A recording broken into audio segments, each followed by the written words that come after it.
और एक दिन वही स्वर्ण मंडित मुकुट धारण करके महाराज परीक्षित कहाँ गए? शिकार खेलने के लिए गए। और जब शिकार खेलने गए तो कलयुग आकर के उसी में विराजमान हुआ। और जब कलयुग उसी में विराजमान हुआ मेरे भाई बहन, तो महाराज चलते चलते चलते चलते अत्यंत परिश्रांत हो गए और भूख प्यास से व्यथित हो गए महाराज परीक्षित। तो एक संत की कुटिया नजर आई और उसी कुटिया की ओर आगे बढ़े। वो कुटिया किसकी थी? बोले श्री समीक महाराज की कुटिया थी। पहुंच करके आवाज लगा पड़े महाराज परीक्षित जी, अरे भाई महाराज जी, महाराज जी। कोई प्रति उत्तर नहीं आया। अरे ये हमारी भाषा सुन रहा, हमारी आवाज सुन रहा, लेकिन बोल इसलिए नहीं रहा है कि कौन बोले, राजा के चक्कर में कौन पड़े, अपने आप चिल्लाकर चले जाए। इसकी झूठी समाधि। और संत जी समाधिस्थ बैठ करके हरि नाम सुमिरन में लगे। तुरंत प्रविष्ट हुई राजा, बोले ये झूठी समाधि है। और एक मरा हुआ सांप पड़ा था, उठाया और गले में डाल दिया। बोले अगर समाधि असली होगी तो कोई असर नहीं होगा, और अगर समाधि झूठी होगी, नकली होगी, तो सांप के स्पर्श मात्र से ही समाधि टूट जाएगी। लेकिन एक बात बताऊं, समाधि भी असली और संत भी असली। अच्छा, असली संत को पहचानने में अगर हमसे भूल हो जाए ना, ध्यान देना, तो परिणाम बड़े खतरनाक आते। बोले कैसे महाराज? बोले अगर असली संत को नकली समझ बैठोगे तो उसके परिणाम अच्छे नहीं बुरे आएंगे। इसलिए हमें असली को नकली नहीं समझना। असली को नकली समझ बैठे तो बहुत बड़ा खतरा आपके लिए है। लेकिन एक बात और बताओ, नकली को भी कहीं असली समझ लिए तो भी बहुत बड़ा खतरा है। प्रमाण आज देखो, भागवत में परीक्षित जी महाराज एक असली संत को नकली समझ बैठने की गलती कर दी। इसका परिणाम क्या होगा आप देख सकते हैं। और रामायण में प्रताप भानु ने एक पाखंडी महात्मा के चक्कर में पड़ करके सर्वनाश हो गया था। इसलिए हमें सावधान रहना चाहिए मेरे भाई बहन। परीक्षित जी गले में सर्प डालकर चले गए और इस दृश्य को एक बालक देख रहा था, जो दौड़ा दौड़ा गया देख करके और ऋषि महाराज समीक महाराज के पुत्र से जाकर के सारी बात बताई। सो लाल पीला हो गया और भयंकर श्राप दे डाला। एक राजा होकर के आपने मेरे पिता का समाधि अवस्था में अपमान किया और मैं श्राप देता हूं। क्या श्राप दिया? इति लंघित मर्यादा तक्षकः सप्तमे हनि दक्षयति स्म कुलांगार चोदितो मे तद्रुवम्। एक कुलांगार, आपने मेरे पिता के समाधि अवस्था में अपमान किया एक सांप के द्वारा। मैं श्राप देता हूं, एक सांप के ही काटने से, क्या तक्षक नाग के काटने से आज के 7वें दिन तुम्हारी मृत्यु हो। इत लंघित मर्यादम तक्षका सप्तमे हनि।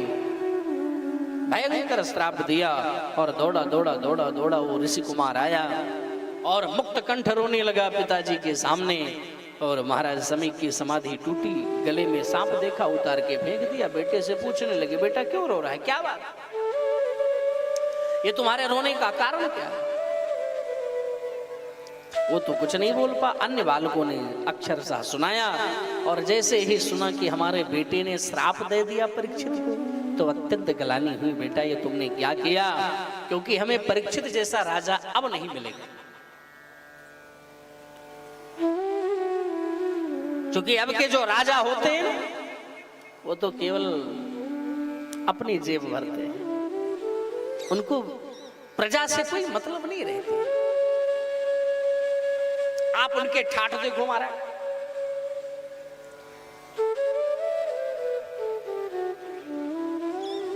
उनकी गाड़ी कम से कम रहेगी, ज्यादा नहीं तो 1 करोड़ की, 2 करोड़ की। तो वो अपने ठाठ में, उनके बच्चे देखो क्या ऐश की जिंदगी जीते हैं। तो कहने का प्रयोजन यही है, आज के जो राजा होंगे वो सब धर्म निरपेक्ष होंगे, धर्मनिष्ठ राजा हम सबको मिला था। ये तुमने क्या किया, बड़ा गलत किया।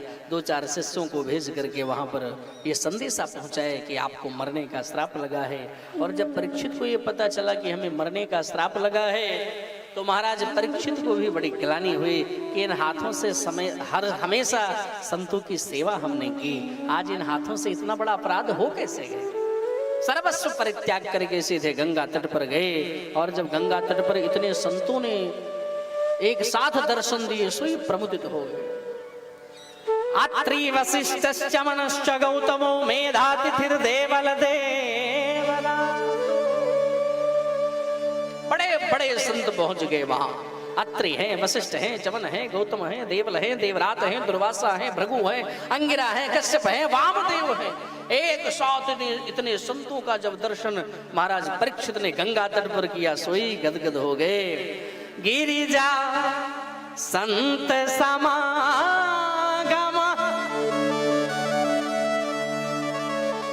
समन लाभ कछुआ। प्रमुदित हुए और समस्त संतों का 1650 पूजन किया, अर्चन किया, वंदन किया। और अर्चन वंदन करने के बाद बोल पड़े, आज मैं कितना भाग्यशाली हूं कि एक साथ इतने संतों का दर्शन प्राप्त हो रहा है। और पूजन अर्चन वंदन करके समस्त संतों से एक ही प्रश्न किया, क्या कि मरने वाले को क्या करना, मरने वाले को क्या करना चाहिए। संत लोग यही सोच रहे हैं, क्या बताएं भैया मरने वाले को क्या करना चाहिए, क्या बताएं कि मरने वाले को क्या करना चाहिए।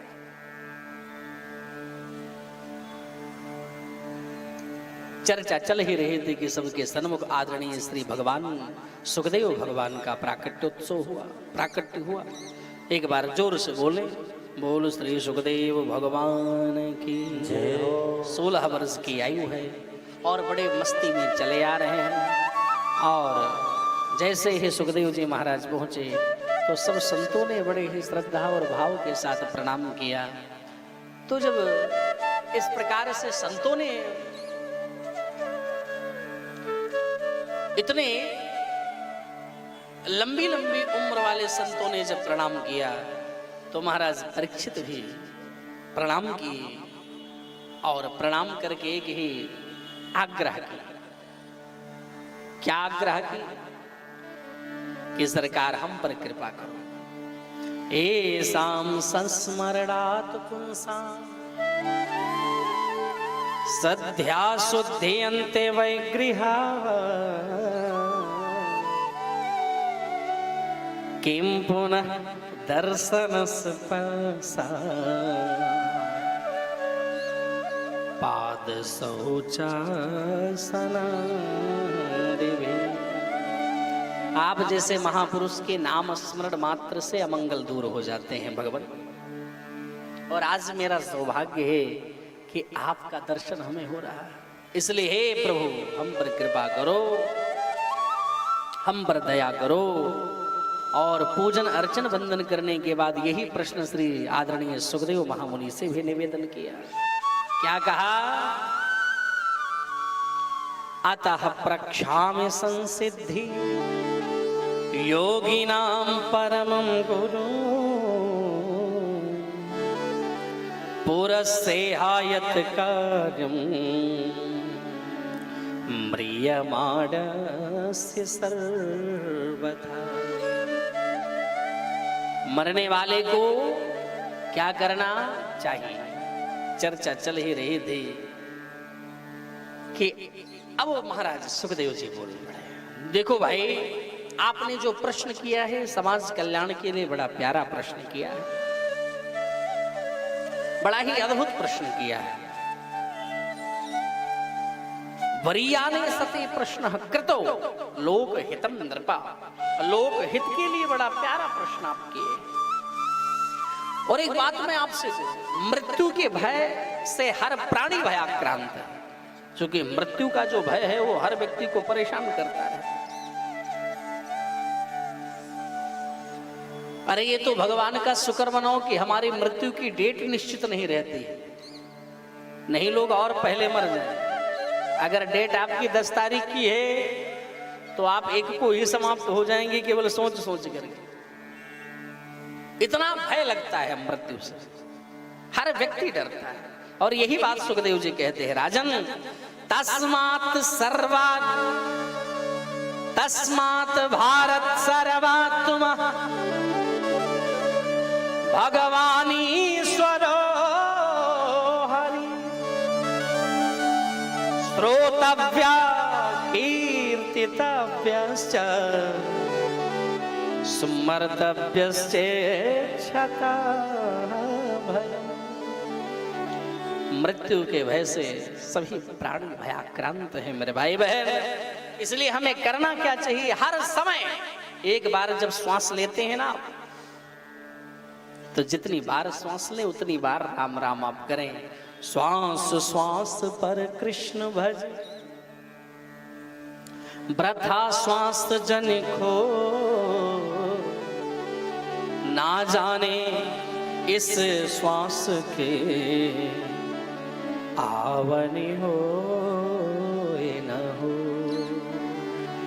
इसलिए जब जितनी बार श्वास लो उतनी बार राम राम करो, क्योंकि जो श्वास निकल करके गया मेरे भाई बहन, ये लौट करके आएगा या नहीं आएगा। हमेशा आप प्रत्येक परिस्थिति में उठते बैठते नाचते गाते खाते पीते रोते हंसते जागते सोते, हमेशा भगवान के चरणों में हमारा मन लगा रहे। चूंकि ये मन बड़ा हटीला है, जल्दी से भगवान के चरणों में जाता नहीं है। हम भगवान से यही प्रार्थना भी करते रहे, सरकार हमारा मन आपके चरणों में लगा रहे। गोस्वामी जी की वो चौपाई याद करो रामायण की, कितनी मधुर चौपाई।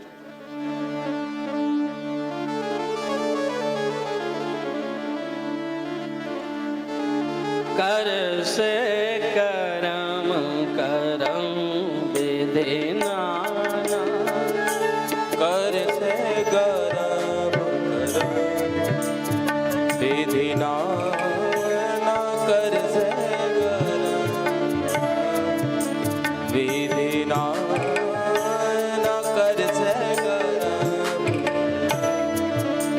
विधिना, कर से करम विधिना, कर से विधिना। मन राखहूं जहाँ कृपा निधाना, मन राख्यो यहाँ कृपा निधाना, कर से विधिना, विधिना, कर से विधिना, विधिना,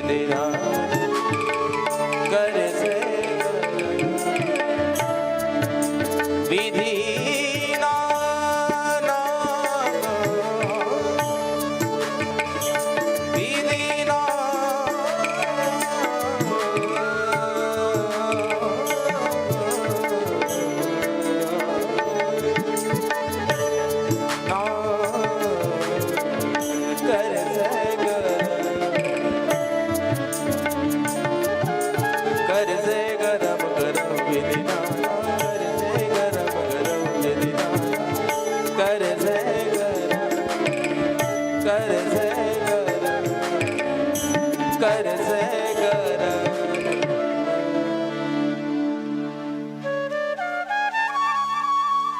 हमेशा आप भगवान का स्मरण किया करो, क्योंकि शरीर का कोई भरोसा, इस शरीर का कोई भरोसा नहीं। ये हमारा शरीर कब साथ छोड़ दे, जिससे आप किराए के मकान में लोग रहते नहीं रहते। अगर उनसे पूछो महाराज क्या बताया, अभी मैं अपना मकान नहीं बना पाया, किराए के मकान में रह रहा हूं। अब देखो भगवान चाहेंगे तो बन भी जाएगा। तो किराए के मकान को लेकर आप इतने चिंतित हो, काहे को चिंतित हो? अरे किराए का मकान ही नहीं, ये शरीर भी तो किराए की ही है मेरे भाई बहन। ये शरीर भी किराए का। ये एक पंचायती धर्मशाला है जो 5 ट्रस्टी हैं इसके, है नहीं? 5 ट्रस्टी इस शरीर, इस धर्मशाला के हैं मालिक। और हम इसके लिए तो नहीं घबरा रहे हैं। इसलिए ध्यान दें, शरीर का कोई भरोसा नहीं है, इसलिए प्रत्येक परिस्थिति में आप जरूर भगवान नाम स्मरण किया करो। लेकिन सरसमा वालों से एक शिकायत हम जरूर करेंगे। आपके नगर में कथा चल रही है, मेरी माँ और हमारे भाई लोग, ये कथा चल रही है, लेकिन आप लोगों को ये मालूम भी है कि ये कथा सीधे लाइव टेलीकास्ट चल रही है, सीधा प्रसारण हो रहा है। और आपको 1-2 लोग नहीं, कम से कम हजारों लोग आपको इस समय देख रहे हैं। और हमारे कैमरामैन बार-बार कैमरा एक लोगों को दिखाते हैं। आप देखिए अपने घर में टीवी पर जाकर के यूट्यूब को कनेक्ट करके देखो, एक लोगों का चेहरा ऐसे दिखाते हैं हमारे कैमरामैन भैया कि क्या। तो आप सभी लोग कैमरे में दिख रहे हो,